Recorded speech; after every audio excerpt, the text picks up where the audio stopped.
Let's look at a special branch of the lymphatic system that drains fatty material from the small intestine. Now, as you probably know, the inside surface area of the small bowel, particularly the jejunum and the ileum, is enhanced by the presence of villi. So here we have villi in the small bowel, greatly increasing the surface area. This will be an individual villus. Now, we know that amino acids and sugars can be absorbed directly from the lumen of the small bowel into the blood because they're water soluble. They can dissolve directly in the water in the plasma. But fatty material, of course, will not dissolve in water. Fat is going to be hydrophobic. It won't dissolve in water. So there has to be a special way of absorbing fatty material from the small bowel. And what we have inside the individual villi are individual lymphatic capillaries called lacteals.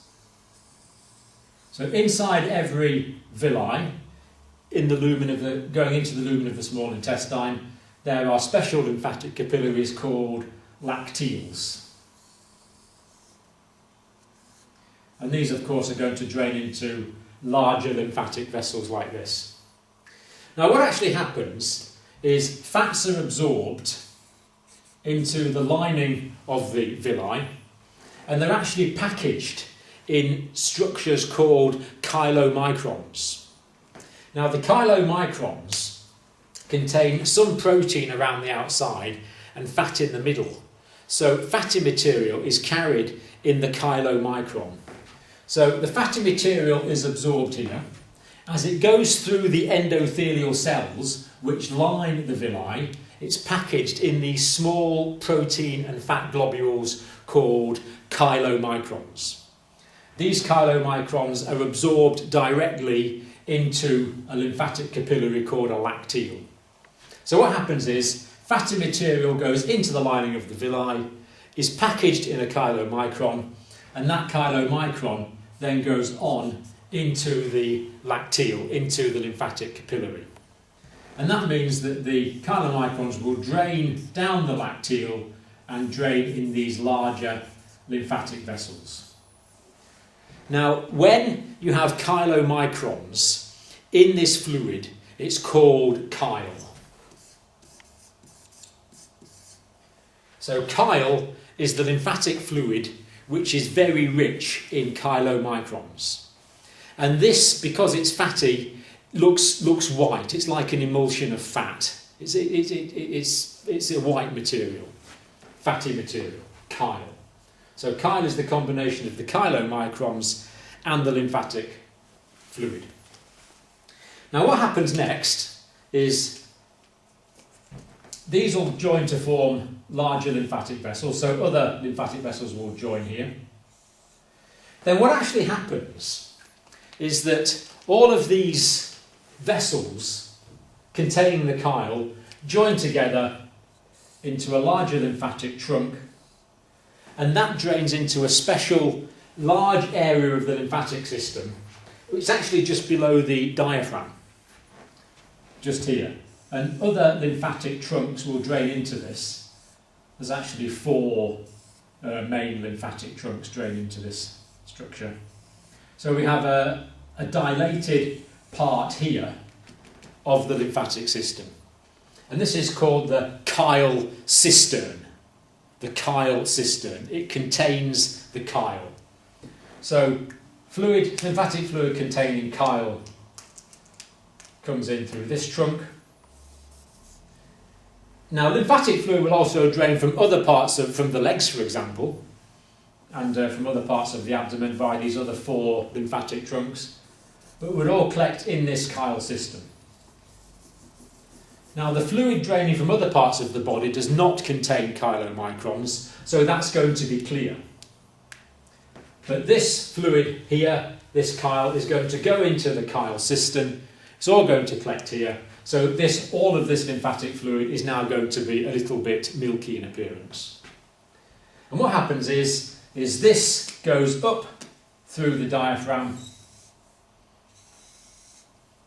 up through the thoracic cavity. This now forms what we call the thoracic lymph duct. And this goes all the way up and it drains back into the venous circulation round about the clavicle. It's on the left-hand side and it drains back into the subclavian vein. And we'll look precisely where it drains back into on another diagram.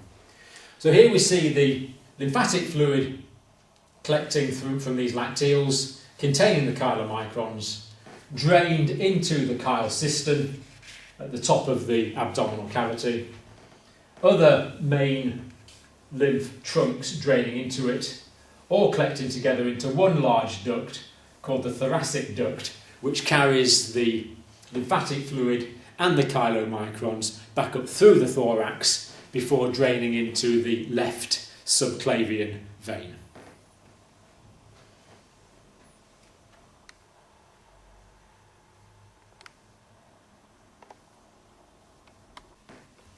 So here we see the outline of the villi, and we notice that simple sugars, amino acids and water-soluble vitamins can go straight into the blood capillaries because they're water-soluble. And any one villi will actually contain blood capillaries and lymphatic vessels. I've just drawn them separately to clarify the diagram. So there's the normal blood circulation. So these nutrients will go directly into the blood.